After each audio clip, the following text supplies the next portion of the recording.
오늘 기도 중에 하셨던 말씀, 시편 73편 27절 28절. 대저 주를 멀리하는 자는 망하리니 음녀같이 주를 떠난 자를 주께서 다 멸하셨나이다. 여호와 하나님께 가까이함이 내게 복이라. 내가 주 여호와를 나의 피난처로 삼아 주의 모든 행사를 전파하리이다. 아멘. 지난 수요일 날 우리 아벨이 죽었으나 말을 한다라는 말씀, 무슨 말을 하는가, 그 말씀을 나눴죠. 아벨이 결국 말한다는 것은 믿음이 뭐냐라고 하는 것을 우리에게 말씀하고 있다는 것이지요. 여러분, 믿음이 없이는 하나님을 기쁘시게 할 수 없다라는 말씀을 우리가 잘 기억하고 있는데, 우리가 지난주에 살펴본 대로 믿음의 사람들의 행위를 보고 사람들은 야, 대단하다 이렇게들 생각을 합니다. 예를 들어서 아브라함을 얘기할 때도, 야, 아브라함이 이삭을 바쳐? 자기의 자식을 제물로 바칠 수 있어? 야, 대단한 믿음이다. 그렇게 우리는 생각합니다. 근데 성경에서는 아브라함을 의롭다 하는 것은 아들을 드렸기 때문에 의롭다고 하는 게 아니라, 전혀 아이를 낳을 수 없는 상황 속에서도 하나님의 약속을 믿는 그 믿음을 의로 여기셨다라고 말씀을 하고 있어요. 그러니까 우리가 생각하는 거하고 하나님께서 그들을 의롭다라고 하는 그 근거의 믿음이 차원이 다르다는 것이지요. 우리는 뭐 어떤 사람의 대단한 어떤 모습을 보고 야, 정말 대단해 그랬는데, 사실 우리는 착각하고 있는 거예요. 우리는 행위를 보고 감동을 받으면 안 돼요. 그 행위를 만들어낸 그 사람의 믿음을 보고 우리가 감동을 받아야 될 줄 믿습니다. 사람들이 살아가는 건 자기 믿음을 따라 사는 거예요. 어떤 삶이든지 자기 믿음, 자기가 가지고 있는 믿음을 따라서 살아갑니다. 신앙생활도 그렇고 경제생활도 그렇고 뭐 살아가는 모든 삶이 자기가 가지고 있는 믿음을 따라 사는 거거든요. 그러니까 우리가 어떠한 얼마만한 믿음을 가지고 있느냐라고 하는 것이 우리의 삶을 결정하고 있다는 것이죠. 그러니까 우리가 필요한 건 능력이 필요한 게 아니에요. 능력이 필요한 게 아니라 믿음이 필요한 거예요. 저는 하나님 앞에 기도하는 게 믿음을 달라고 기도합니다. 내가 돌아보면 하나님께서는 나에게 참 믿음의 은혜를 주신 것 같아요. 남다른 믿음의 은혜를 주신 것 같은 생각이 듭니다. 그런데 그럼에도 내가 가만히 나를 돌아보면은 하나님, 저에게는 더 깊은 믿음이 필요합니다 라는 고백을 할 수밖에 없어요. 우리에게 하나님의 말씀이, 은혜의 말씀이 늘 주어지지만은 우리의 삶을 변화시킬 수 있는 것은 은혜의 말씀이 아니더라고요. 은혜의 말씀을 통해서 우리가 믿음이 생겨야지 돼요. 믿음이 자라나야 돼요. 그게 정말로 우리에게 필요한 거예요. 우리가 믿음이 없으면 아무것도 할 수가 없는 거예요. 하나님의 말씀대로 사는 것은 믿음 때문에 가능한 거거든요. 오늘 아주 그 기도 가운데 우리가 데살로니가 우리 전서 우리 다시 한번 읽어보면은 참 이렇게 설교 전에 그 말씀을 읽은 게 굉장히 은혜가 됐어요. 항상 기뻐하라, 쉬지 말고 기도하라, 범사에 감사하라. 이게 여러분 불가능한 거잖아요. 그죠? 불가능한 거예요. 그런데 뭐라고 얘기하고 있느냐 하면은 하나님의 뜻이라는 거예요. 예수 안에서 너희를 향한 하나님의 뜻이다. 성령을 소망하지 말며 애언을 멸시하지 말고 범사에 헤아려 좋은 것을 취하라.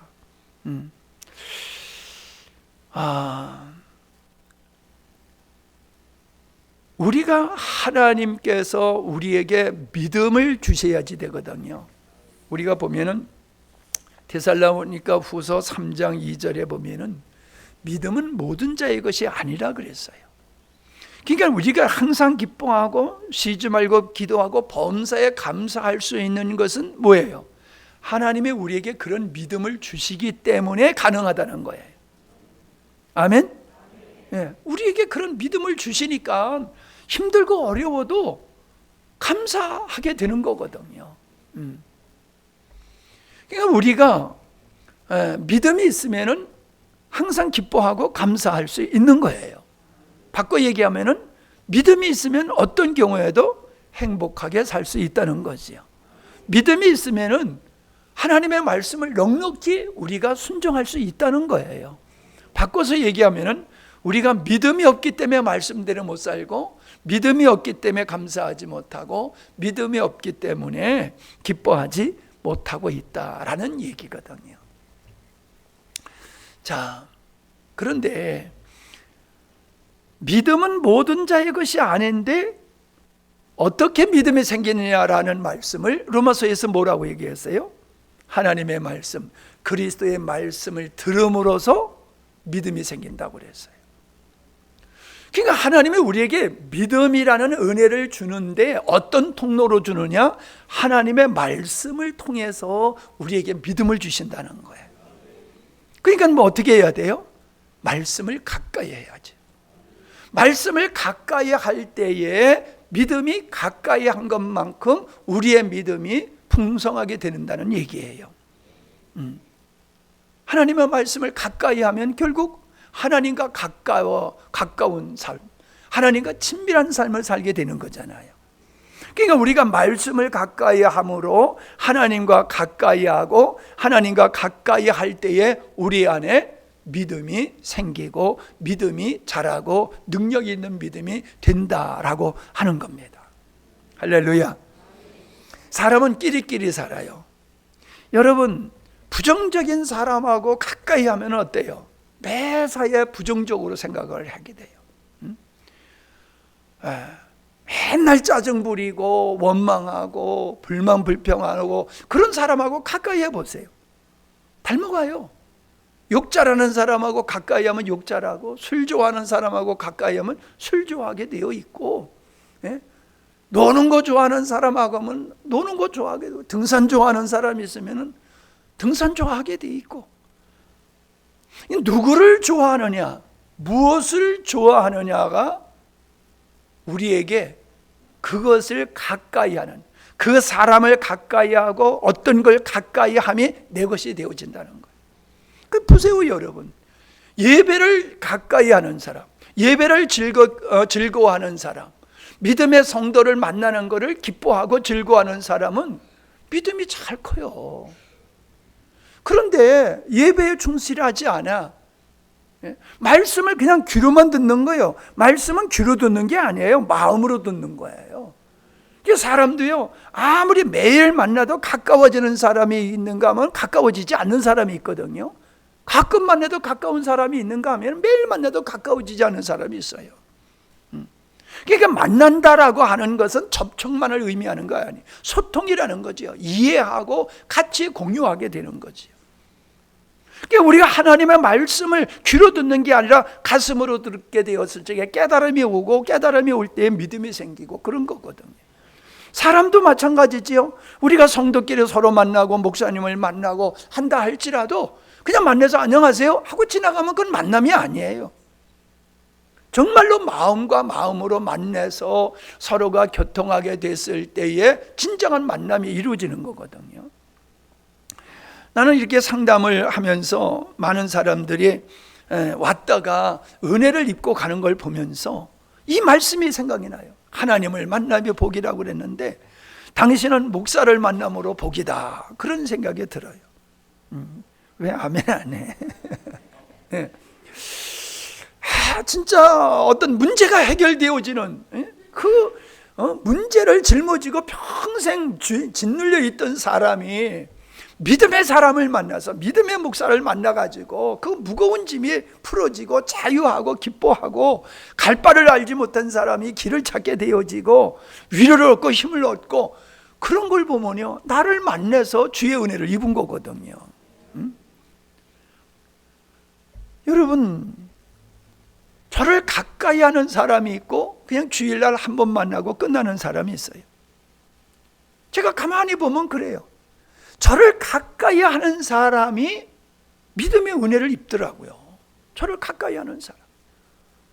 저를 가까이 하지 않는 사람은 말씀이 안 들어가, 은혜를 안 입더라고요. 여러분도 마찬가지예요. 여러분도 여러분의 주변의 사람하고 관계를 생각해 보면은 똑같아요. 목사님과 가까운 사람, 목사님과 친밀한 사람은 하나님과 친밀하게, 말씀과 친밀하고 하나님과 친밀하게 되어지더라는 거예요.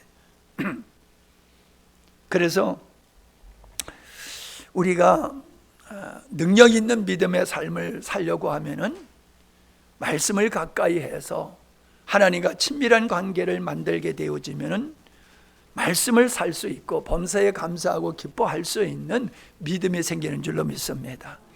고난과 역경 속에 어떻게 그걸 극복할까요? 그 끔찍한 순교를 당하는 분들을 보면은 그게 어떻게 가능할까요? 하나님은 그 순간에 믿음을 주시는 거예요. 화형을 당하는 사람들도 그 불길을 무서워하지 않는 것은 하나님의 믿음을 주셨기 때문이잖아요. 사드락과 메삭과 아벳느고가 그 풀무불을 두려워했습니까? 두려워할 만하잖아요. 근데 전혀 두려워하지 않았잖아요. 하나님의 믿음을 주셨다는 거예요. 믿음을. 우리가 염려하고 근심하고 걱정하는 것은 믿음이 없어서 그런 거예요. 아이고, 목사님 이런 일 겪지 않았으니까 그러시죠 라고 생각할지 모르지만 나도 고난을 겪을 만큼 겪어본 사람이에요. 하나님이 믿음을 주시니까 절망하지 아니하고 포기치 아니하고 하나님의 선하심을 믿고 결국 전진하니까 하나님의 영광을 보도라라고 하는 것입니다. 여러분, 지난주에 수요일 날 그랬지요. 사람은 살아가면서 역사를 쓰는 거다. 사람을 살아가면서 역사를 쓰는 거다. 여러분이 어떤 역사를 쓰고 있는가? 사람들은 자기 역사를 자기의 삶을 자기가 평가해 가지고는 안 돼요. 사람이 죽으면은 사람이 죽을 때 자기가 자기의 삶을 평가할 수 있습니까? 할 수 있겠지요. 근데 대부분은 어떤 삶의 삶을 누가 평가하느냐면 산 사람이 죽은 사람의 삶을 평가하는 거예요. 그러니까 우리는 바울과 같은 고백만 할 수 있어야 돼요. 나의 달려갈 길을 다 달렸다. 하나님께서 나에게 주어진 사명을 나는 잘 지켰다. 끝까지 나의 사명을 다했다. 예수님께서 다 이루었다라고 하시는 것과 같이 그저 나는 주님이 주신 믿음을 따라서 내가 갈 길 다 갔고 하나님께서 나에게 주신 사명을 다 했습니다. 그리고 그 삶에 대한 평가는 주께서 하실 겁니다. 그렇게 해야지 내가 내 삶을 놓고서 이만하면 됐네 그렇게 착각하면 안 된다는 거예요. 하나님의 관점에서 우리의 자신을 바라볼 뿐만 아니라 하나님이 우리의 삶을 평가하신다는 사실을 그걸 믿고 맡기는 믿음이 있어야 될 줄로 믿습니다. 저는 오늘 바울의 삶을 통해서 바울의 말씀 속에 나타난 소개되는 여러 사람들, 사건들이 있어요. 근데 그 중에서 우리에게 참 감동이 되어지는 그런 몇 사례를 함께 살펴보려고 합니다. 자, 고린도전서 16장 15절로 18절입니다. 다 찾아서 보시기 바랍니다.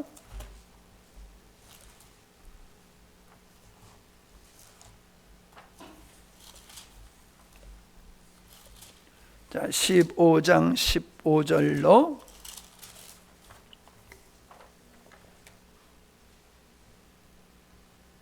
16장이에요. 15장이 아니고 16장. 예.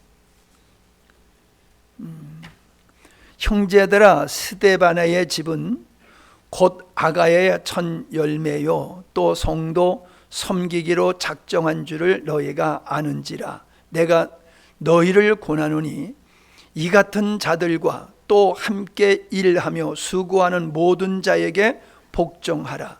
내가 스데바나와 부도나도와 아가이고에 온 것을 기뻐하노니 저희가 너희의 부족한 것을 보충하였습니다. 저희가 나와 너의 마음을 시원케 하였으니 그러므로 너희는 이런 자들을 알아주라. 자, 어떻게 알아? 이런 자들을 알아주라. 그렇게 얘기를 하고 있어요. 자, 이런 자가 누굽니까? 스데바나와 부드나도와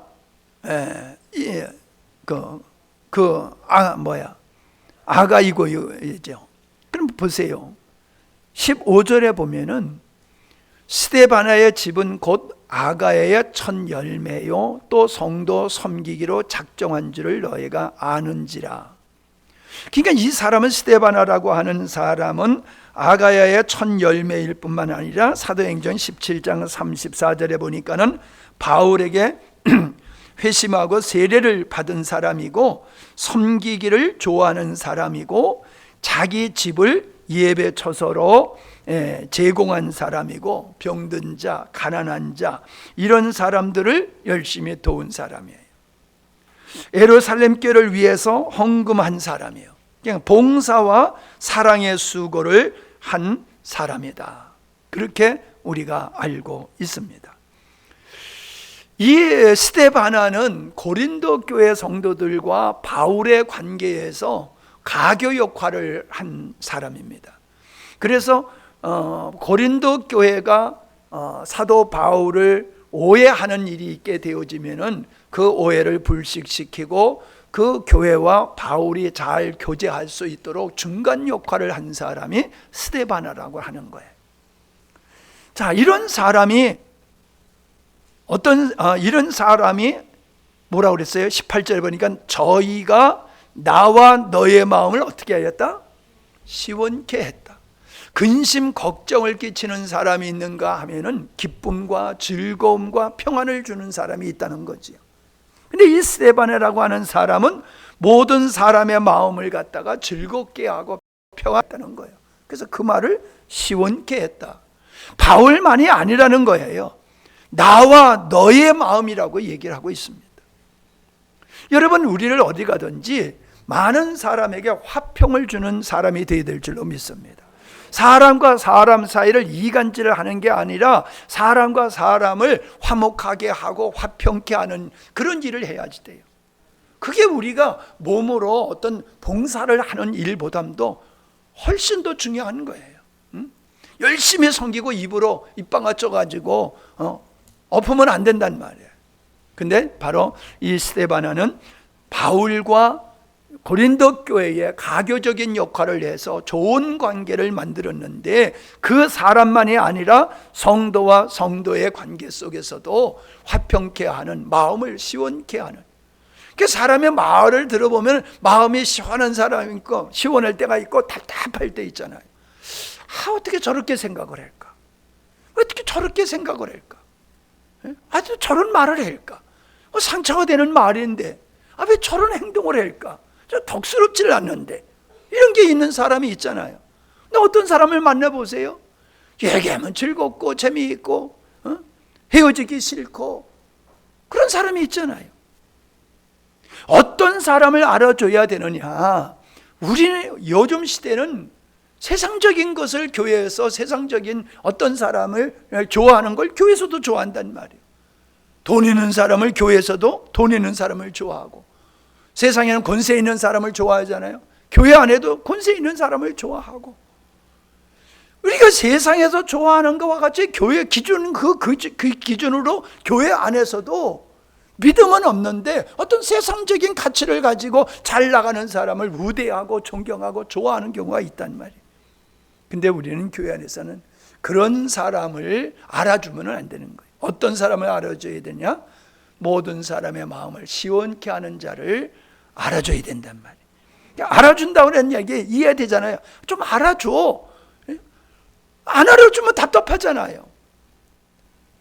우리가 사람을 알아보는 것도요, 보는 눈이 있어야지 알아보는 거지요. 보는 눈이 없으면은요, 훌륭한 사람도 별 볼 일 없는 사람으로 알고 별 볼 일 없는 사람도 훌륭한 사람으로 착각하게 된단 말이죠. 알아주라. 교회에서 정말로 서로가 서로 관계 속에서 믿음의 사람, 화평케 하는 사람을 알아주는 풍토가 있어야 될 줄로 믿습니다. 나는 우리 이건호 장로님 싸우는 거 한 번도 못 봤거든. 근데 뭐 어떤 얘기를 해도 슬슬 웃으면서 얘기해. 이렇게 웃으면서. 웃는 얼굴에 침 못 뱉는다고. 나는 속이 불편하면 얼굴이 굳어져 버리는데 장로님은 얘기할 때 보면은 항상 웃으면서 얘기해. 그러니까 어떤 얘기를 해더라도 상대가 기분이 안 나쁠 것 같아. 근데 나는 불편하면 마음이 굳어지고 얼굴이 굳어지고 그래가지고 말을 하면 다른 사람이 상처받는단 말이에요. 예? 그러니까 여러분 교회 안에서는 이렇게 플러스 되게 하는 사람이 알아줘야지 마이너스 되게 하는 사람을 알아주면 큰일 납니다. 예? 그래서 여러분이 우리 교회에서 바울이 그 인생 사역을 하면서 이런 사람은 꼭 알아줘야 돼. 난 마찬가지예요. 내가 나가서 얘기하면은 우리 교회는 이런 사람이 있고 이런 사람이 있고 이런 사람이 있다고 내가 그걸 그렇게 얘기를 하거든요. 그러니까 알아주는 거예요. 알아주는 거예요. 그러니까 믿음의 사람을 알아줘야지. 믿음의 사람을 알아주지 아니하게 되면은 뭐 알아주기를 바라서 하는 건 아니지만은 그런 믿음의 사람이 인정받아야지 교회가 은혜롭지. 그 뭐 믿음이 없는데 세상 어떤 것 가지고 그 사람이 교회에서 득세를 하고 우지자지하고 그러면 안 된단 말이죠. 아멘. 자, 빌립보서 2장을 보겠습니다. 빌립보서 2장 25절부터 봅니다.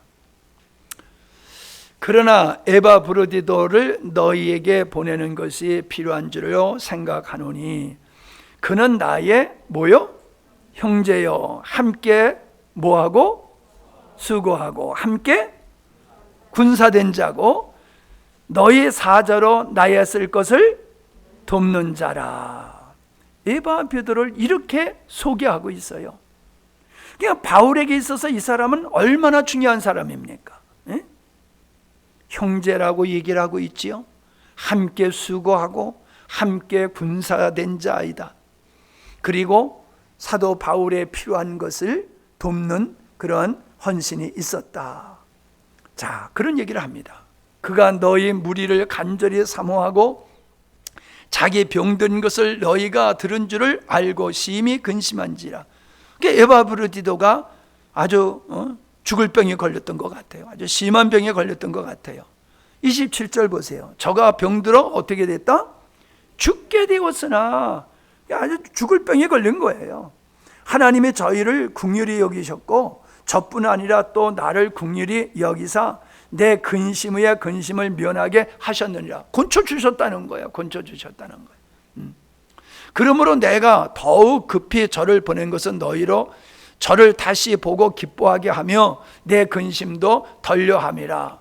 이렇게 죽을 병에 걸려서 고생했던 사람, 그래서 온 성도가 근심하고 걱정을 했는데 그가 고침을 받았으니 서로 얼굴을 대하면 얼마나 기뻐하고 좋겠느냐 이 말이지요. 자, 29절입니다. 이러므로 너희가 주 안에서 모든 기쁨으로 저를 어떻게 하라? 영접하고 또 이와 같은 자들을 존귀히 여기라. 여러분, 우리가 존귀히 여길 자가 누구냐라고 하는 거예요. 존귀히 여길 자. 우리는 대접받는 사람을 존귀한 자라고 생각을 합니다. 근데 성경에서 바울이 존귀함을 받을 자는 대접을 받는 자가 아니라 대접하는 자. 그 사도 바울의 사역에 있어서 형제요. 협력하는 관계. 그래서 함께라고 하는 말을 두 번이나 하고 있잖아요. 함께 수고하고 함께 군사된 자라. 여러분, 군사라는 것은 전투하는 거잖아요. 목숨 걸고 함께 하는 거잖아요. 전우잖아요. 예. 그 에바브리도만 그런 것이 아니라 이와 같은 자들을 그랬어요. 그러니까 에바브리도와 같은 사람들이 교회 안에 있어야지 되고 바울의 사역을 돕는 자였고 그런 사람들을 너희들이 존귀히 여겨야 된다. 할렐루야. 배우지 못했어도, 가진 것이 없어도, 재능이 없어도 정말로 하나님 앞에서 바울에게 이런 신실한 에바비드로와 같이 도움이 되고 협력이 되어지고 바울의 사역을 성공적으로 할 수 있도록 절대적으로 돕는 사람이 있었는데, 바로 그런 사람들을 존귀히 여기라 라고 말씀하고 있다는 겁니다. 아멘. 이거 정말 여러분 중요한 말씀이에요. 우리가 분별력 없으면 아까도 얘기했지만 알아줘야 될 사람을 알아주지 못하고 존귀히 여길 사람을 존귀지 못해서 일꾼을 세울 때도 일꾼이 될 수 없는 사람을 세우는 사람이 있어요. 이번에도 투표 결과를 보니까는 우리 김화식 집사님 교회에 쓸데없는 얘기가 나와서 하고 들어갔는데, 내가 이렇게 보니까는 정말 분별 없이 투표한 사람들이 있어요. 그래서 나는 그래도 우리 교회 세례교인이라고 하면은 분별이 좀 있을 줄 알았더니 진짜 분별이 없구나. 많지는 않지만은 몇 사람은 그런 사람이 그 투표 결과를 보니까는 내 눈에는 그게 보여지더라고요. 믿음이 볼 수 있는 눈이 없으니까 그런 사람이 누군지를 모르는 거예요. 그런 사람이 누군지를. 그런 사람이 없는 게 아니라 그런 사람을 알아주지 않는 게, 분별을 못하는 게 문제지요. 아멘 해요. 아마 여기 앉은 사람은 그런 사람이 아니었으리라고 생각을 합니다. 그리고요, 우리가 정말로 누가 알아주기를 원해서 하는 사람은 존귀한 사람이 아니에요.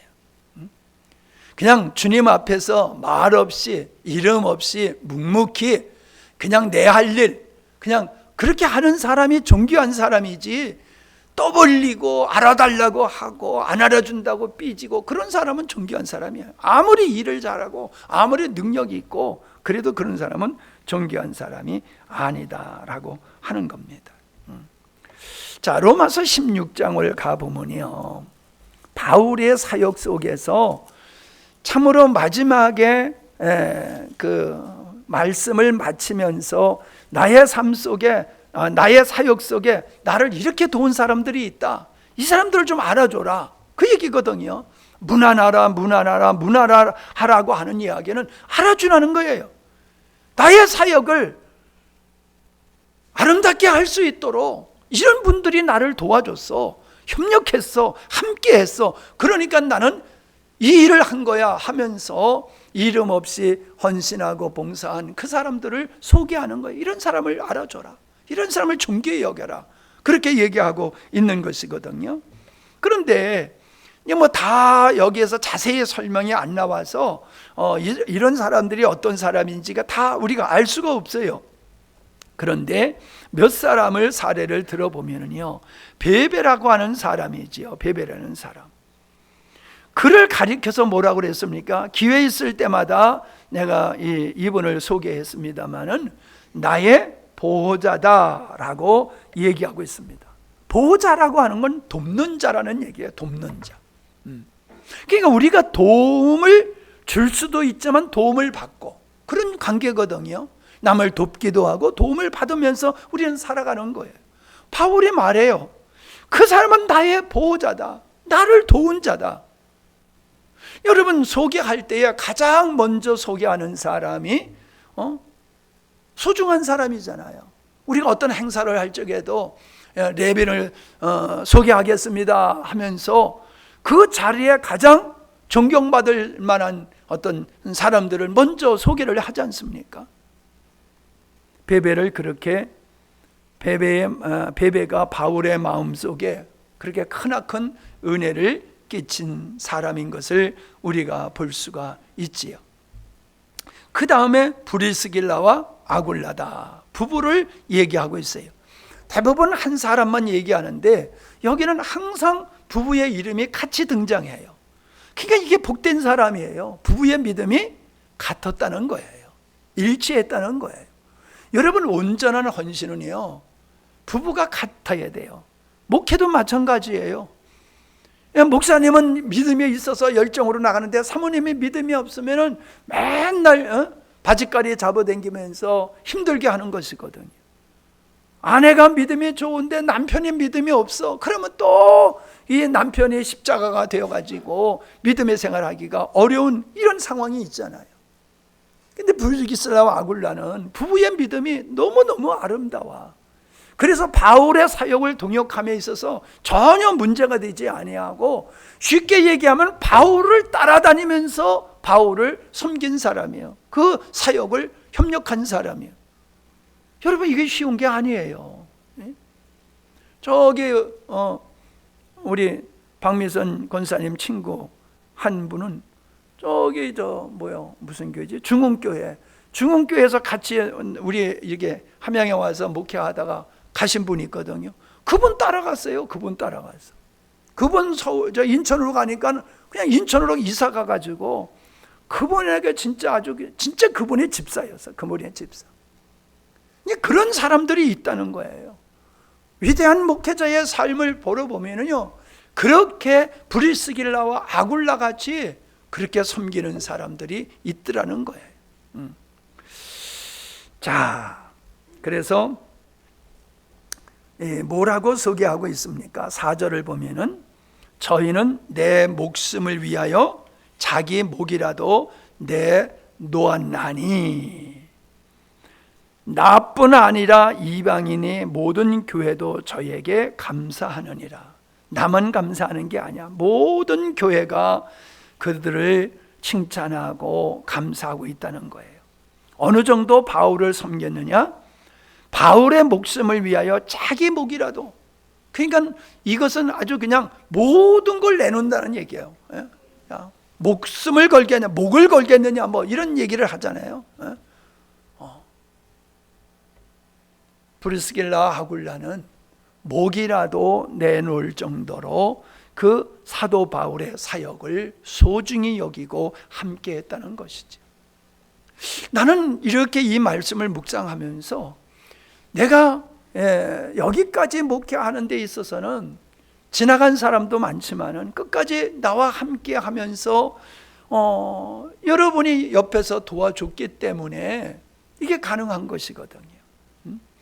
많은 분들이 우리 교회에 와서 우리 교회를 칭찬하고 목사님에게 칭찬하는 것이 뭐예요? 여러분을 보고 하는 거예요. 여러분이 있기 때문에 목사님이 어떻게 목회를 했느냐라고 하는 걸 짐작을 하고 감사하고 귀하게 여기는 것이거든요. 그러니까 여러분이 없었으면은 제가 아무리 복음을 전하고 아무리 헌신을 했다 할지라도 여러분이 없었으면 안 될 거예요. 여러분이 이모저모해서 헌신하고 있잖아요. 부엌에서 헌신하고, 예배당에서 헌신하고, 찬양으로 헌신하고, 여러분이 이모저모로 알게 모르게 여러분들이 각자의 위치에서 저를 도와서 하나님의 교회를 섬기고 있잖아요. 제가 여러분 섬기는 거 모르는 것도 있지만 꽤 알고 있잖아요. 가만히 보면 참 내가 잘해서가 아니라 참 귀한 우리 성도들 때문에 우리 교회가 이렇게 아름다운 교회로 서가는구나, 그런 생각이 들면서 감사합니다. 정말이에요. 그냥 여러분들 기분 좋게 하려고 하는 얘기가 아니에요. 반주자가 있으니까 내가 이렇게, 세상에 반주자가 없어 보세요. 찬양이 은혜가 됩니까? 반주자가 있으니까 찬양으로 인도하는 사람도 성가대로 이렇게 섬기고, 그러니까는 이 모든 예배가 은혜롭고 아름답게 되는 거거든요. 모든 게 여러분의 덕입니다. 내 탓이요가 아니라 여러분의 탓이요. 진짜요. 감사합니다. 정말 앞으로도 잘하세요. 끝까지. 브리스길라와 아굴라, 참 바울의 목숨을 위해서라도 자기 목까지 내놓을 정도로 바울의 사역을 소중히 여기고 바울의 사역을 자기 사역으로 여기면서 그야말로 세상적으로 표현한다면 죽도록 헌신했던 사람이다. 우리가 그렇게 볼 수 있지요. 그 다음에 좀 뛰어넘어서 23절을 보면은 식주인 가이오다라고 얘기하는데, 나와 온 교회의 식주인, 그래서 식주인이라고 하는 것은 환대한다, 접대한다 이거거든요. 내가 요즘 늘 밥을 먹으면서 사모님한테 감사합니다, 감사합니다. 철이 들어서 요즘 그렇게 감사하면서 밥을 먹어요. 옛날에는 당당히 먹었는데, 참 생각해 보니까는 여러분 365일이 아니라 결혼해가지고 50년 동안 하루 3끼가 아니라 4끼, 5끼를 해 먹이느라고 얼마나 고생했겠어요. 그 생각을 하니까는 끔찍해. 나보고 그렇게 하면 못될 것 같은 생각이 들더라고요. 이 고마운 마음이 들더라고요. 밥을 해서 대접한다는 거 이 쉬운 게 아니에요. 여러분은 쉬운가? 왜 가만히 계시는 거 보니까는 쉬운 게 아니잖아요. 근데 뭐라고 그랬어요? 나와 온 교회의 식주인이라고 그랬어요. 나만 섬기는 게 아니라 교회를 그렇게 섬겼다는 거예요. 아니, 한 사람 섬기는 것도 힘든데 교회를 섬긴다는 게 이게 얼마나 힘듭니까? 여러분, 구역장님들이 돈 좀 쓰세요. 밥 좀 해서 구역 식구들 먹이면서 믿음의 교제 나누고 섬기는 일을 하셔야지 돼요. 식주인 가요가 되셔야지 되는 거예요. 모든 역사는요, 먹는 데서 시작되는 겁니다. 먹는 데서. 시험 드는 것도요, 먹는 데서 시험 들어요. 아니, 먹는 거 가지고 째째하게 그러냐고 그러면서 먹는 거 가지고 뭐라고 그러면 시험 든다고요. 먹고 뭘 하면은 모든 게 형통해요. 그러니까 여러분, 돈 벌어서 뭐 할 거요? 싸들고 갈 거요? 자식 줄 생각하지 마세요. 열심히 쓰세요. 주의 나라를 위해서. 바포 목사가 있잖아요. 나하고 좀 길을 달리 가고 있지만은 하여간에 여러분, 밥 사주는데 싫다고 그러는 사람 없어요. 칭찬해주면 다 좋아하는 것 같지, 밥 사주면 다 좋아하지, 밥 먹고 에이 그러면서 가는 사람 없단 말이에요. 좀 관계가 안 좋은 사람일수록 밥을 많이 사주세요. 돈 없으면 나한테 오세요. 내가 돈 줄게. 밥 사줄게. 밥 사줄 돈 내가 줄게. 나만 섬기는 것도 힘든데 온 교회를 섬겼다. 여러분, 이런 사람이 우리 교회에 있잖아요. 누구라고 내가 말을 안 해주면 있잖아요. 내가 아침마다 주일날 아침에 수요일날이든 토요일이든지 주일날이든지 일찌감치 올라와서 식주인 가요와 같이 성도들의 점심 식사를 준비하는 걸 보면서 목사는 말씀으로 준비하고 집사님은 먹는 거로 저렇게 준비하는구나. 나는 사라비를 받지만은 저 양반들은 사라비를 받는 게 아니라 헌금을 하면서도 저렇게 하는구나 하면서 내가 감동을 받게 되더라고요. 그냥 하는 얘기 아니에요. 진짜요. 내가 오늘로서 처음 내가 고백이지요.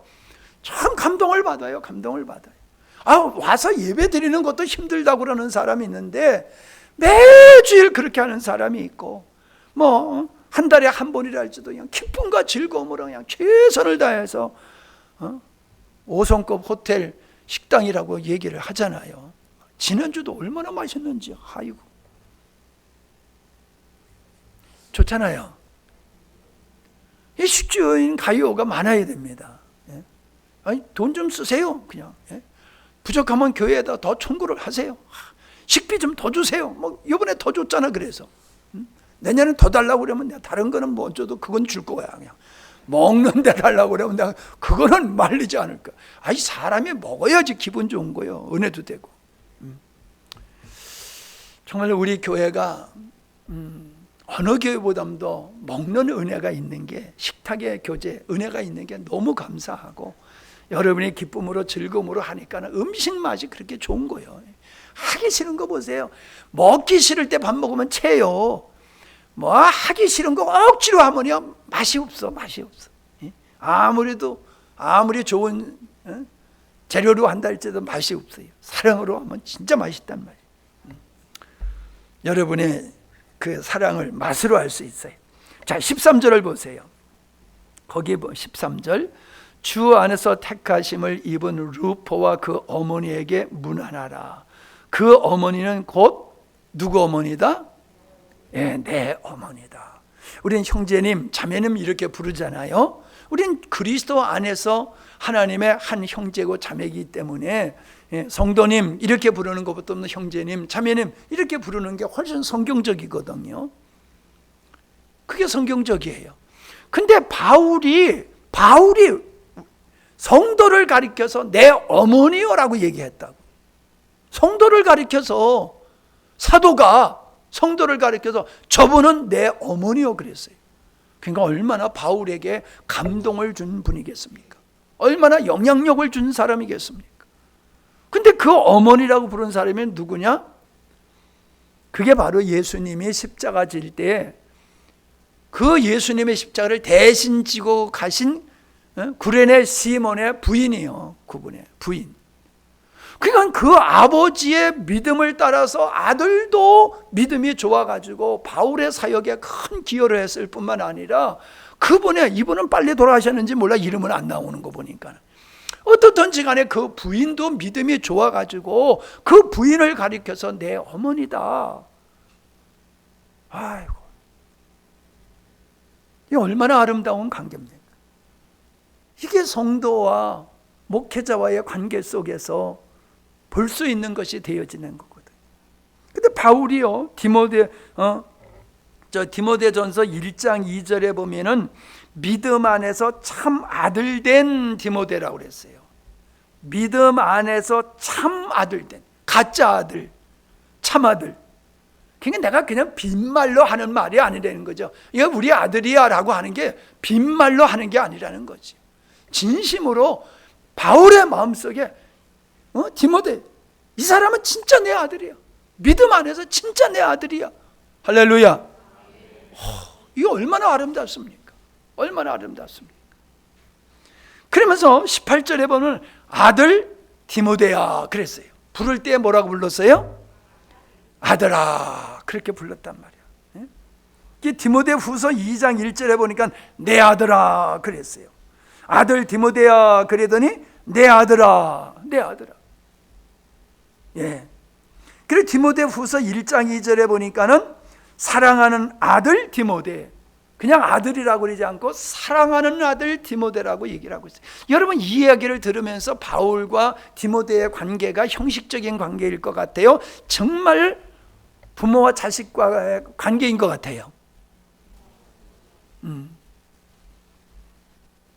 이게 참 한국교회에서 이런 모습이 있어야 돼요.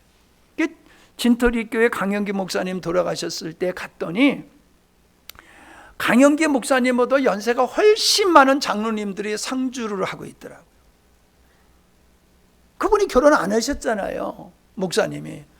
그러니까 자녀가 없는 거예요. 상주가 없는 거예요. 그러니까 장로님들이 상주를 하고 있는 거예요. 상주 역할을 하고 있어요. 담임 목사님이 자기보다 나이가 한참 밑이야. 그 사람이 돌아가셨는데 장로님들이 거기서 상주 노릇을 하고 있는 걸 보면서 이 생각이 나더라고요. 참 바울과 디모데의 관계가 이 교회에서 있었던 게 아니냐, 그런 은혜를 제가 입었어요. 오늘 한국 교회가 보면은요, 참으로 마음 아픈 일이 많아요. 온전한 믿음으로 섰다라고 하면은 이렇게 바울이 내 아들이라고 말할 수 있고 내 어머니라고 말할 수 있는 이런 교회가 주님이 원하는 교회인 줄로 믿습니다.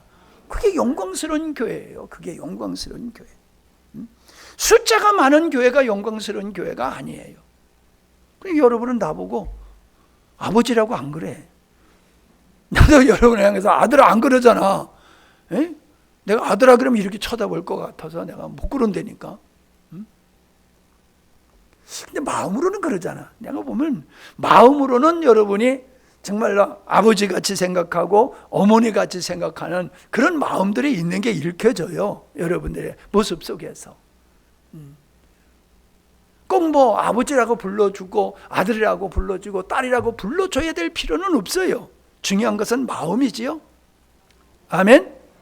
그래야지 영광스러운 교회를 우리가 추구하고 왔으니 그 영광스러운 교회가 그렇게 세워지는 게 아니냐, 저는 그렇게 믿고 있습니다. 자, 이제 마지막으로 갈라디아서 4장을 보겠습니다. 갈라디아 교회에 대한 이야기예요. 갈라디아 4장 12절부터 봅니다. 형제들아, 내가 너희와 같이 되었은즉 너희도 나와 같이 되기를 구하노라. 너희가 내게 해롭게 하지 아니하였느니라. 자, 우리는 서로 해롭게 한 존재는 아니지요? 아멘. 예. 13절 내가 처음에 육체의 약함을 인하여 너희에게 복음을 전한 것을 너희가 아는 바라. 바울이 연약함이 있었다는 거예요. 연약함, 육체의 연약함. 이게 학자들은 이 바이러스에 감염이 돼가지고 그때 당시에 그런 질병을 가지고 있는 사람은 귀신 들린 사람이다, 그런 정서였다는 거예요. 그래서 그런 사람이 있으면 사람들이 멀리하고 그 사람을 가까이 하지 않았다는 거지요. 근데 바울이 그런 질병에 걸려 있었다는 거예요. 모든 사람이 꺼려할 수밖에 없는, 멀리할 수밖에 없는 그런 질병. 실제로 그런 게 아니라 그렇게 오해한 거지요. 그런데 14절에 보니까는 너희를 시험하는 것이 내 육체에 있으되, 즉 갈라디아 교회가 바울의 약함으로 말미암아 시험들 수 있고 멀리할 수 있음에도 불구하고 그 얘기거든요. 이것을 너희가 업신여기지도 아니하고, 뭐를? 바울의 연약함을 업신여기지도 아니하고 버리지도 아니했다. 그걸 바울이 칭찬하는 거예요. 고맙다고 하는 거예요. 감사하다고 하는 겁니다. 업신여기지도 않았다, 버리지도 않았다. 그러면서 뭐라고 얘기해요? 오직 나를 하나님의 뭐와 같이? 천사와 같이, 또는 그 다음에 여러분 얘기하라고 내가 묻는 거예요. 또는 어떻게? 그리스도 예수와 같이 나를 너희들이 대접하고 영접했다. 그렇게 고백을 하고 있어요. 바울이 고맙게 여기는 거지요. 너무너무 고맙다는 얘기지요. 그런데 15절에는 더 놀라운 얘기를 하고 있잖아요. 너희의 복이 지금 어디 있느냐? 내가 너희에게 증거하노니 너희가 할 수만 있었더라면 너희의 눈이나도 빼어 나를 주었으리라. 그만큼 갈라디아 교회는 바울을 소중하게 여기고 바울을 섬겨서 그 사역이 아름답게 되도록 그렇게 했다라는 고백을 하고 있는 겁니다.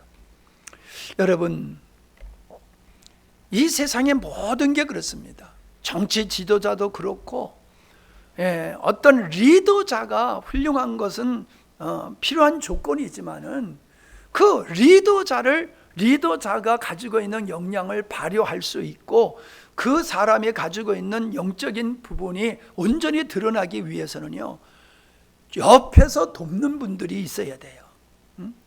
그 옆에서 돕는 분이 없으면, 제가 늘 그러잖아요. 장군이 혼자 나가서 전투하는 게 아니라고. 전투는 어떻게 보면 장군이 하는 게 아니라 병사들이 하잖아요. 병사들이 목숨을 걸고 나가 싸워주기 때문에 장군의 계획의 승리로 나갈 수가 있는 거잖아요. 여러분, 목회도 마찬가지입니다. 모세가 위대할 수 있었던 것은 모세를 도왔던 장로들이 있었기 때문에 그런 거란 말이에요. 바울이 위대했던 것은 바울을 돕는 이 수많은 아름다운 일꾼들이 그 옆에 있었기 때문이라는 거예요. 지도자는 만들어가는 거예요. 지도자는 만들어가는 거예요. 완벽한 사람 어디 있습니까? 바울이 육체의 연약함이 있다라고 하면은 사람마다 육체든지 인격적이든지 뭐든지 부족함이 있단 말이에요. 약함이 있단 말이에요. 성도들이 시험 들 수 있는 그런 것들이 있단 말이에요. 그런데 시험 들지 아니하고 그걸 도와가지고 아름답게 만들어갔다. 그게 하나님의 사람들의 모습인 줄로 믿습니다. 여러분, 지금까지 여러분은 아름답게 여러분이 해 오셨습니다. 그래서 저에게 위로가 되고 기쁨이 되어지고 힘이 되어지고 자랑거리가 되셨어요. 근데 여기서 섰다고 생각하면 안 됩니다. 여러분이 보다도 앞으로 더더욱 하나님 앞에서 바울에게 이렇게 사역에서 소개할 수 있는 그런 집사님들, 권사님들, 장로님들 되시기를 바랍니다. 어디 가든지 여러분을 자랑할 수 있어야지 돼요. 마음을 시원케 하는 사람 얘기하면은 아무개 줄줄줄줄 나와야지. 내 입에서 이름이 거론이 안 되면 안 돼요. 내 입에서 근심 걱정이 되는 사람의 이름으로 불려져서는 안 되는 겁니다. 이게 사람에게만이 아니라 하나님께로도 연결되는 줄로 믿습니다. 사람을 기쁘게 못하면 하나님도 기쁘게 못해요. 아니, 보이는 사람을 시원케 못하는데 하나님을 어떻게 시원케 합니까? 그러니까 1차적으로 우리가 서로를 섬김으로 말미암아 하나님이 원하는 교회를 이루어갈 때에 하나님께서도 기뻐하실 줄 믿습니다. 아멘. 기도합니다.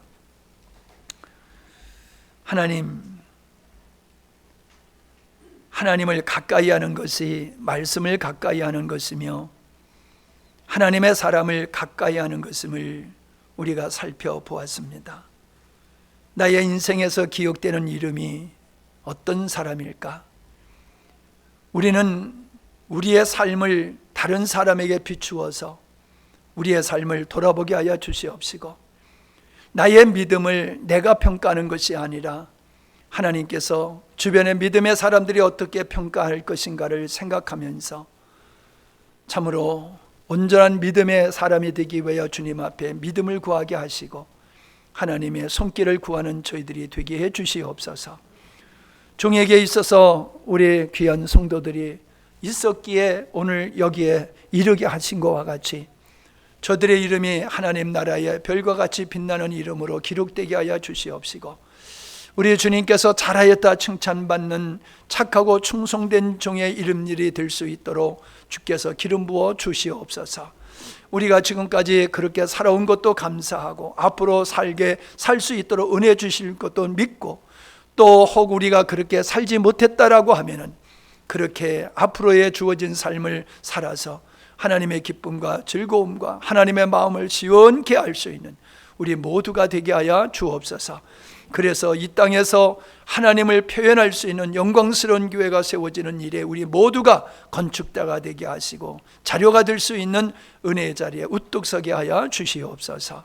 예수님의 이름으로 기도하옵나이다. 아멘.